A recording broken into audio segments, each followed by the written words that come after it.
Hello and welcome to the Fix Your Fatigue podcast. Whether you can't get out of bed in the morning, your energy crashes throughout the day, or you're a biohacker looking to optimize your energy, productivity, and focus, this podcast is for you.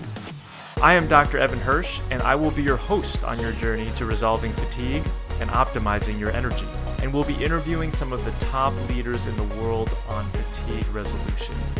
Welcome. Hey everybody, welcome to another interview here with Fix Your Fatigue. So I'm Dr. Evan Hirsch, and with me today is Martha Hamilton. Martha, thanks so much for being with me. I'm happy to be here. So Martha is our nervous system retraining coach as part of Fix Your Fatigue. And so one of the reasons why I wanted to have this conversation with her was to kind of talk about this part of the Fix Your Fatigue program. As you guys know, it's been my mission to find all of the causes of fatigue, because I know that if we leave no stone unturned, we're going to be successful. So it's really important to remember that these causes are physical, they are mental, they are emotional, and they are spiritual. Okay, so having Martha as part of our team is really important because she's helping with the emotional aspects, with this limbic system that we talk about that has the emotions and the memory that come together, that set up really these negative patterns in our lives that can have a significant effect on our energy and our mood. And so today, I just kind of want to have a conversation with Martha about how this plays out in folks who are fatigued. So, Martha, let's start there. So, you've been working with our clients for a while now. What have you seen in people who have fatigue? What sort of challenges do they have from what you're seeing in your lens that really plays into them having low energy? Yeah, thanks, Evan. Well, one thing I want to say is I am looking through the lens of what's happening from an emotional perspective, what might be happening from a developmental perspective. I It is not in my wheelhouse to look at the physical parts, which obviously are yours, and the environmental things that you and Mickey take a look at. And so I'm really looking through the emotional lens and through the developmental lens on this. And what I see is that often for people that have fatigue, there may be parts of them that when they were younger, it was important to foreclose, meaning to suppress, to push down, to push away, to cut off parts of them in order to maintain connection within the environment that they were in as a child. And the confusing part about this is that the most recent studies show that it's not about, we used to think, oh, if an environment's abusive, it's bad. And if it's not abusive and it's loving, then it's good. But the most recent studies have been showing it's actually much more subtle and precise than that. Because what we're really looking at is how well an environment was able to hold the uniqueness of a being that was born into that environment or adopted into that environment. And then how well that environment responded with that being, and if that being, being the child, needed to, in some ways, get smaller or foreclose parts of themselves in order to maintain connection. And this is the piece that I want to make sure that we include, that actually at that time, this is a good move. It's a brilliant move. It's a survival move, because we as human beings are wired for connection as survival. And so in the caregiver environment, connection becomes the primary survival mechanism. But as we get older, some of the ways that we maybe had to adapt as a child actually may be taking up a lot of our energetic bandwidth because they're still operating in the background. And so what we want to do is take a look at, are there ways that we needed to adapt then, that were right then, that maybe have hit their expiration date, kind of that thing in the back of the fridge that we find that, doesn't look so good anymore, doesn't smell so good, but it's kind of been back there so we don't notice it. And that happens in our systems too. But what's really amazing is we often find that through a gentle inquiry, people just start saying these things. So what I'm seeing in the clients, and your clients in particular, it's really sweet to see that often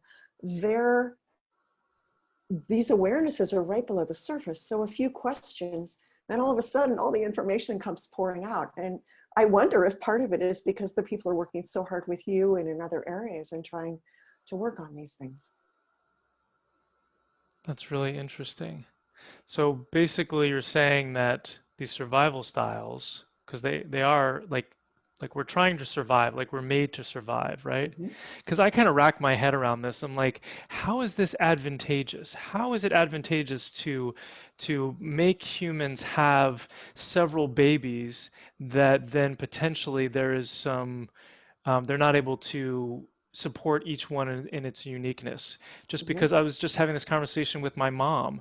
My mom felt badly because, we were having a conversation with my siblings. She felt like she didn't do her best. And I was like, you did absolutely the best that you could. Like, there are three kids running around the house and you guys are both working. Like, there's no way for you to be everywhere at once, right? Exactly. So I'm curious what you think about this, and this might be a bit existential, but what is the purpose of having these survival mechanisms that end up being negative mechanisms for us as adults? Well, I think that the lens of their negative as adults is looking now at something that's in our system now that's no longer working for us. And for Hmm. me, one of the important things is to have those eyes and have that awareness, but also go back and see how, as a child, this actually might have been the, the best that the child possibly could have done in the situation. And so to be able to hold both. And as children, we only can hold one thing at a time. I love my mom. This isn't working for me. There must be something wrong with me. Hmm. Because the child cannot hold, I love my mom, and this isn't okay with me. And this thing my mom is doing doesn't work for me. A child can't really hold that. Now, children can get angry with things that don't work, but it's really a different mechanism than the one I'm pointing to. As adults, we can hold a lot of different perspectives at the same time. So as an adult, I can hold, okay, I can see for me today, this has expired. It's no longer serving me. And I can see it still operating in my system as if it does. Oh, how interesting. I wonder what it is that was happening back then. Not so much the story, but more about the mechanism, so that we can start including that in our awareness. And as we do, that mechanism can start relaxing, and then our Hmm. system can update. So it's Hmm. not about getting uh, something that's bad now to go away. It's more including the truth of what was true back then. And by doing that, our system then can update to what's needed now. Hmm. And that might have gotten even more existential. So, No, that's great, and that's really challenging now as an adult, kind of looking back and be able to hold those things. Like, I love my mom; she did the absolute best that she could, and because of who she was, it made me be this person who potentially was not the best version of myself because I was in relationship and I didn't want to sever that connection. exactly. And I might say that just slightly different Yeah, because I'm all around the precision yeah. is I love my mom. I can see she did the best she could do. And I can see that some of these things that happened did not work for me. And because they didn't work for me, I adjusted myself to make it work for the environment. Hmm. But the good news is if I adjusted myself back then, I also can rewire now. Hmm. And I think that's the most important message we want to have here is that we are wired to rewire. And as a child, we rewired ourselves to make it work in that situation, just like you were talking about with your mom. We rewired ourselves. The environment didn't do it to us. We did it in order to survive. Right. But that's not bad, it's good. Hmm. And now we can also rewire ourselves. That's exciting. Yeah. So, how long does it usually take to do that sort of rewiring? Well, hmm. That's a really tricky question because it really depends on how deeply identified we are with the way we needed to rewire ourselves in order to survive back then. Hmm. So if we were very deeply rewired with that, it can take longer. like for someone who is deeply committed to saying, my parents were amazing, and they need to keep that commitment because that was part of what they had to do as a child in order to survive. They made amazing, and then they tried to meet that demand that they saw of the parents being amazing. But really, sometimes, not all the time, but sometimes what's behind that is actually there was a gap that the child was filling in. And so if there's a deep commitment to my parents are amazing, it may take a little while to start to see that as an adult, we actually can hold, yeah, they're amazing. And they did a lot of amazing things. And there were some areas where it didn't work as well for me as it could have. And Mhm. I adjusted in order to make that work. And for someone else who might, maybe they've done more introspective work, or maybe they're not quite so committed to that, then maybe they can say, oh, how interesting. Yeah, I could really see both of those. I can, like you were saying, I see my mom worked really hard, and I can see that some of the things that happened didn't work for myself or some of my siblings. I see that. And then there's a place where maybe things are a little bit held a little bit more loosely. Does that Mhm. resonate? It does, yeah, absolutely. And so then that's where that place of, interestingly, it's really challenging for me to hold both of those. I'm very black and white. So it's really my work to then hold all that in a place of love, a place of gratitude, and to love myself as a child, love my mom, and that there's no all bad or all good. There just is. If that's Mhm. Is that a good way of saying it? Yeah, and to not put pressure on ourselves. You named a lot of pieces there at once. And to not put pressure on ourselves to have to eat that whole elephant at once. We can Hmm. do it a bite at a time. And Hmm. so to really be gentle with ourselves too during the process of just taking a look, because yeah, you named a lot of things to hold there at once. Hmm. Well, and I think that the timing question, or how long does it take, is a really it's not really a fair question, because like you Mm, said, everybody's different, and it depends on, like you said, how open an individual is, how much work they've done, how fast they shift the energy.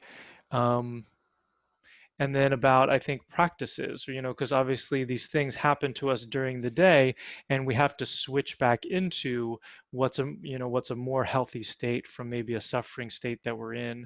So what sort of practices do you find to be especially helpful to get people um, to kind of, I guess, reconnect with a healthier sense of self? hmm. Well, I think one of the things that I often see in some of your clients and some of my other clients is that people put a lot of energy into fighting what is. And sometimes there's an idea that if I'm with what is, as this is what is right now, that I'm somehow saying I want that forever. And that's a bit of a child consciousness perspective because, again, the children, black and white, it's this way or it's this way. And a practice can be to say, yes, in this moment, this is how it is. In this moment, this is Hmm. how it is. And see if there's a way to just relax into being with that without, and to watch if there's an impulse to try to make it different. Because that impulse also takes a lot of energy. We're constantly trying to make something different. And the more we can bring that into our awareness and just go, oh, how interesting. And I was actually in a silent retreat last week. I normally do those in Europe with a group of about 300 people. And of course, we're not flying right now. So I was doing it through the internet at home, 9 hours difference in time. So it was fascinating. And what I was watching during this silent retreat was, thankfully, this wasn't a silent retreat where I was, feeling a lot of steep, finding anger in my system or finding a lot of sadness or grief. This was one where actually there was a lot of love. But what was really fascinating was, as these really lovely feelings that you would think all of us would want to be around, as they would arise, I would watch myself want to leave. I would watch myself actually want to change to be somewhere else. And it was so instructive for me to watch. Wait, this is love, joy, and I'm leaving. And I'm actually trying to get away from this. And how interesting.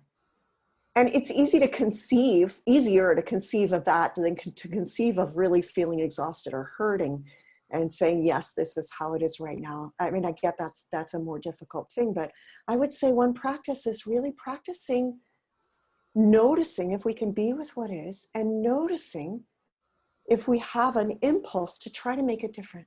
And if we do, just notice that. And that was my practice last week, to notice me having the impulse to leave. And just notice. And I find noticing to be one of the most profound practices that we can have. Mm-hmm. So I know that I'm not going to phrase this correctly, but is it okay to do both? So one of the things um, that I find with our population is that they're constantly thinking about all the things that are wrong, Mm. and they constantly want things to be different. Mm-hmm. And so I tell them, I say, you have to have acceptance and gratitude for where you currently are, but then you also have to balance that with taking action and moving forward. I And so, love that you bring this in. and so that's how I see it. But it sounds like I shouldn't even be saying taking action and kind of moving towards something else. It should be more about the noticing. Wow, it's a really precise question that you're asking. And I love that you're asking this, because I think we can, as an adult, again, we can hold multiple things at once. So we're noticing, are we fighting what is? Are we putting energy into fighting that? Are we noticing ourselves trying to make things differently, which is different than having a clear preference for things to be different? And if I have a clear preference to feel energized, then let's acknowledge that and include it. And if there are things that I can do to move me toward that, then that's a beautiful thing. But there's a precise difference between having a preference and moving toward it, and pushing against something that is and trying to make it go away. Mm-hmm. And so I got the sense that's what you were pointing to, but I want to check that with you because I'm not sure. Yeah, I think so. Yeah. Yeah, and it is definitely that challenge of holding these things. And it's interesting. I think there's something that you mentioned too, that there is a survival style when you're a child that puts you more into black and white, or is it just being a child? Being a child. Okay. So when I'm stuck in my black and white, is that more child consciousness? Likely, yes. So there was something that happened at some point in my life when I was a child where black and white was safe, and I've had a hard time evolving past that as I've been an adult. Is that true? I'm really hesitant to say yes, that's true to something so generalized. And yet I think you're pointing towards something there. Okay, interesting. So then Yeah. that makes it even harder for people to hold that. So if they have that same experience that I've had, and that maybe they tend towards black and white and they, hang on the analytical side of things, then maybe that is really an important practice for them to practice.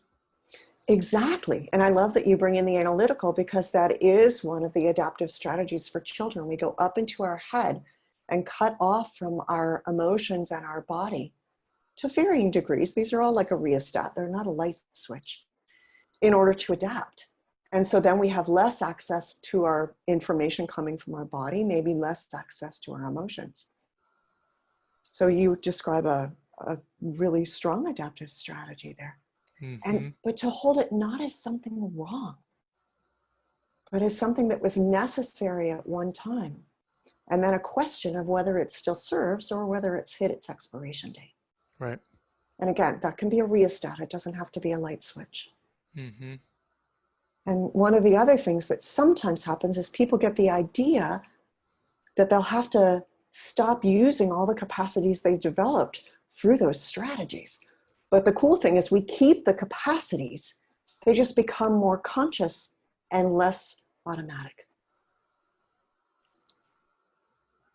Very nice. And so this is the kind of work that you do with our clients. Yeah. Hmm. Yeah, how would you better describe what you're doing with folks Yeah. in your sessions? I use deep listening. So I'm listening on many levels. I'm listening to the words that are coming out of people. I'm listening to what's happening in their emotional field the way I interpret it. I can't say that's what's happening. I'm listening to what's happening in their body the way I interpret it. I can't say that's what's happening. And then I use a lot of checking. Like I did that with you before. Did I get that right? Am I understanding this? So there's a lot of checking of saying, okay, let's take a look together. And what I'm really doing is walking with people in their own discovery. I don't have a recipe. I don't have something I want to overlay. I don't have an idea of where they should be. But what I will do is inquire if I notice that someone responds in a way that maybe shuts something down. I might ask a gentle question to see if there's something else there, or I might ask a question about what they notice happening in their system overall. And they might say, I don't know what you're talking about. This is what I'm thinking. And so then we can gently start looking at, what's happening with their connection to their system. Because each of these things that we disconnect as a child, we do it in service of maintaining connection with the caregivers. And we do it for good reason. So when we go back to connect again, we might feel the emotions that were there when we disconnected at that time. Hmm. And so to say to someone, feel your body, sometimes can be quite an aggressive thing to say because they disconnected from their body for good reasons. So it might be just a very gentle, one bite of the elephant at a time, discovering that they can reconnect and it's not dangerous today. Hmm. It might have been dangerous back then, but not today. Dangerous even being a fear of loss of attachment relationship, something that's not physical. And so it's really a journey with people on their self-discovery journey with a lot of reflection and deep listening and inquiry, and then connecting dots and then checking. Did I get that right? Did I hear you right when you said? And sometimes what people discover, oftentimes, is that they say out of their mouth what needs to be heard, and they don't even realize they've said it. Mm. Then I might say, wow, I just heard you say this. And they're like, really? I didn't know I said that. And this really starts opening because our systems are also wired to grow. Hmm. And our systems are wired to move toward life. All those strategies where we dulled things down or we disconnected were movements toward life because at that time, that level of vibrancy wasn't safe.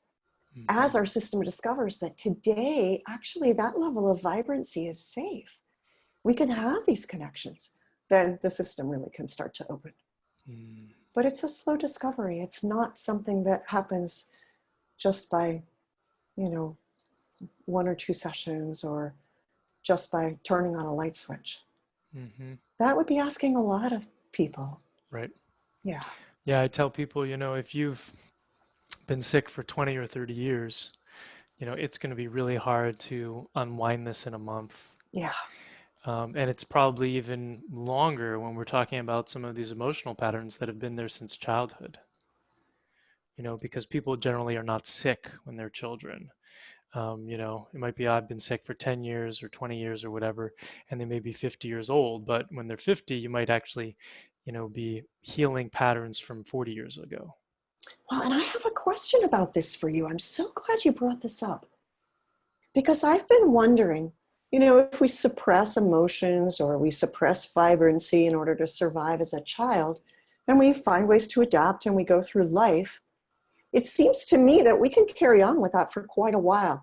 And then we might hit a line, and all of a sudden, we feel the consequences of that we haven't felt our whole life.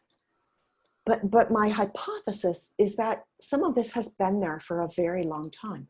Hmm. And so Even if someone says, but I've only had fatigue for 2 years, I wonder how you look at that. Like, do you see a cumulative effect where all of a sudden it comes into someone's awareness where maybe before it wasn't quite so much in their awareness, or do you see it a different way? Yeah, absolutely. So generally, the when someone gets symptoms, it's because they got the straw that broke the camel's back. Okay. But there were a number of hits, I call them, as stressful hits on that are mental, emotional, physical, spiritual. Any one of those hits is going to set the stage. Because people will say, as soon as this happened, all of a sudden, so that must be the cause, and it's the accumulation. Yeah. Absolutely. Yeah. And I think sometimes people say, but wait a minute, I did fine for my first 30 years. How can you say there might be something from my childhood that's still operating here? Right. And it's like, one, I don't know. We could discover together. Your system will tell us. We don't need to go back and dig up history. We'll just work with what's here currently, and your system will tell us. And it's possible that it's got this cumulative effect. So, yeah, thank you. And that's one of the things that I really want to touch on as well is not needing to go back into the past. Yeah. I know that the NARM and whatever other um, trainings that you've had inform you, so that you are trauma informed, but that doesn't mean that you have to go back into the past and relive the trauma or talk about the trauma. Can you talk a little bit about that? Yeah. So, a lot of the most recent research is really showing that it's not what happened, it's how we adapted to what happened. And those adaptations, which ones are still online? And in a way, that's the same thing you're talking about with the fatigue. Which of these adaptations are still online that are pulling bandwidth or pulling resources Hmm. that are unconscious? And so we don't understand how much energy is going into maintaining, suppressing anger, for instance, or maintaining, suppressing something. And so what we can do is look at what's happening in life right now, and life will show us what it's ready to unveil.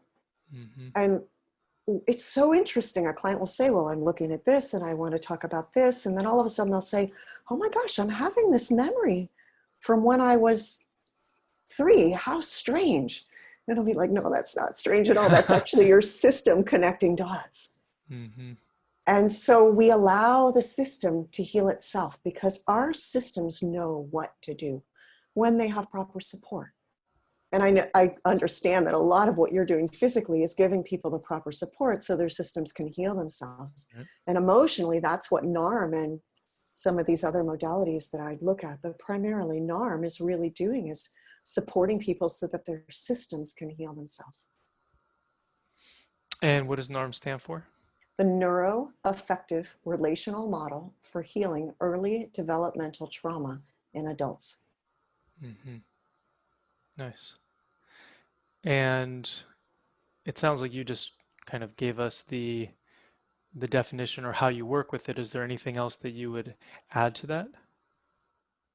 Well, I would say what I said before. This is a journey that I accompany someone on.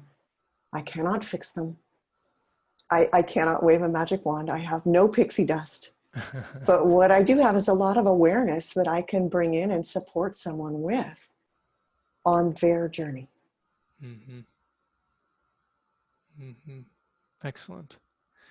Yeah, and that's why I think this is such an important part of this.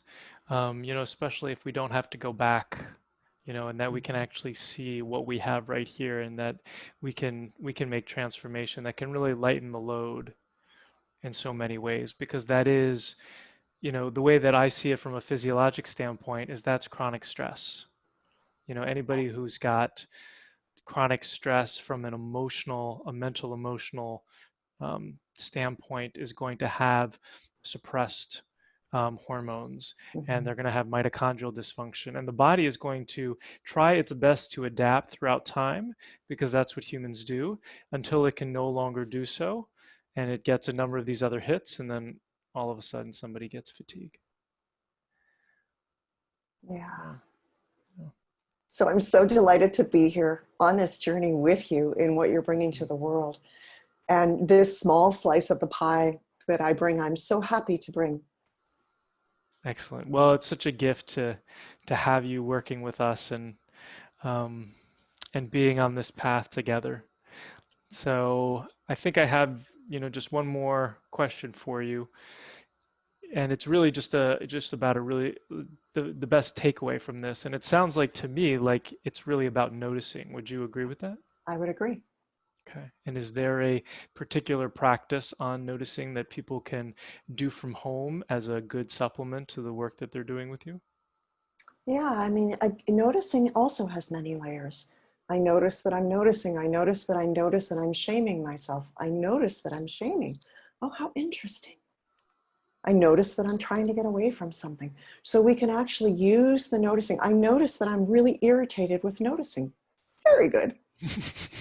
And so it's really just being with the noticing. I think it's one of the most underrated, powerful tools that we have. Excellent. Well, thank you so much for being with me today, Martha. Thanks for having me. I hope you learned something on today's podcast. If you did, please share it with your friends and family and leave us a 5-star review on iTunes. It's really helpful for getting this information out to more fatigued people who desperately need it. Sharing all the experts I know and love and the powerful tips I have on fatigue is one of my absolute favorite things to do. If you'd like more information, please sign up for my newsletter, where I share all important facts and information about fatigue, from the foods and supplements to the programs and products that I use personally and recommend to others so that they can live their best lives. Just go to fixyourfatigue.com/newsletter to sign up, and I will send you this great information. Thanks for being part of my community. Just a reminder, this podcast is for educational purposes only and is not a substitute for professional care by a doctor or other qualified medical professional. It is provided with the understanding that it does not constitute medical or other professional advice or services. If you're looking for help with your fatigue, you can visit my website and work with us at fixyourfatigue.com. And remember, it's important that you have someone in your corner who is a credentialed healthcare professional to help you make changes. This is very important, especially when it comes to your health. Thanks for listening, and have an amazing day.